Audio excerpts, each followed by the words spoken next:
There are very few things in the world more American than football, except for maybe an American football movie.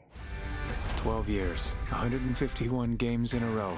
But we were never just about winning. We were built on families.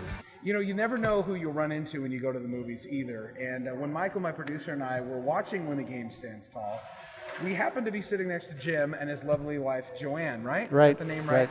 And as you'll see from Jim's hat, he's actually, well, his family actually had a player on the De La Salle team. Now, the De La Salle team is central to the movie When the Game Stands Tall because that's the team that's highlighted, coached by Coach Ladd, they call him. So you were telling me a little bit earlier, you had a son that was on the team. What did he do for the Spartans?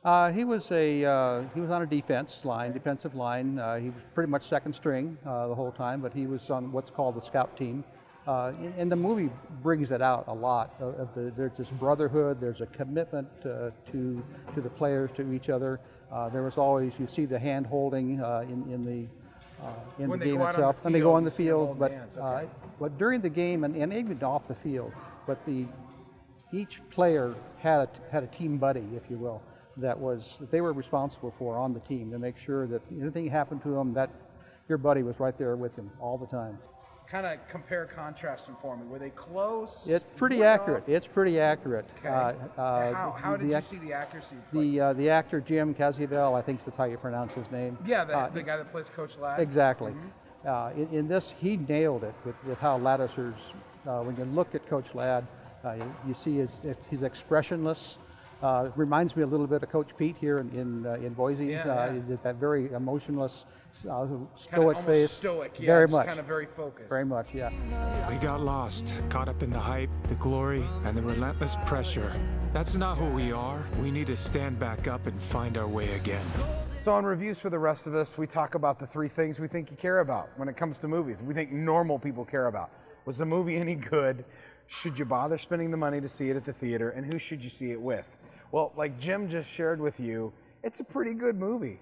Actually, it's a really fun movie if you're a football fan. If you get into those sports movies that you just love rooting for the team, you're gonna really enjoy this movie.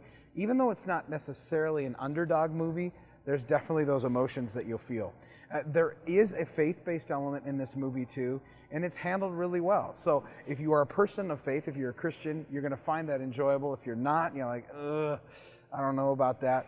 Just know it's handled very well, and this is a great movie for football lovers, believers and non-believers alike.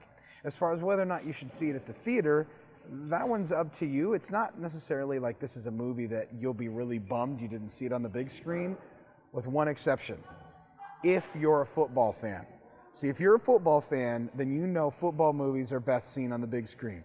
Big action, big tackles, big plays. They're just something about seeing those in the theater. So you might want to keep that in mind. And as far as who you should see this with, this movie was intentionally filmed to be family friendly. So there's no foul language to speak of. There's no sexuality in this movie.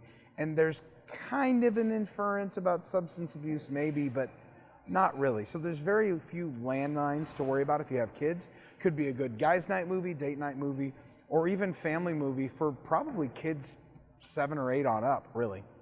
If you found this review helpful, we'd love for you to like us on Facebook and share it with your friends. Subscribe on YouTube if you can, and you can always connect with us on any of our social media sites you'll see right here. And if you think there's a movie we're missing, or if you think we're wrong about our reviews, whatever, we love hearing from you at reviewsfortherestofus.com. And hey, if you live here in the Treasure Valley, I want to invite you personally to join me on Idaho Living every Friday morning at 11 a.m. on KBOI Channel 2. Jonna and Rebecca have invited me to join them and share my take on the movies coming out each weekend. And while you're at it, would love for you to like their Facebook page as well. Just look up Idaho Living in your search box, as well as our gracious hosts every week for reviewsfortherestofus.com, the Backstage Bistro, and Village Cinema.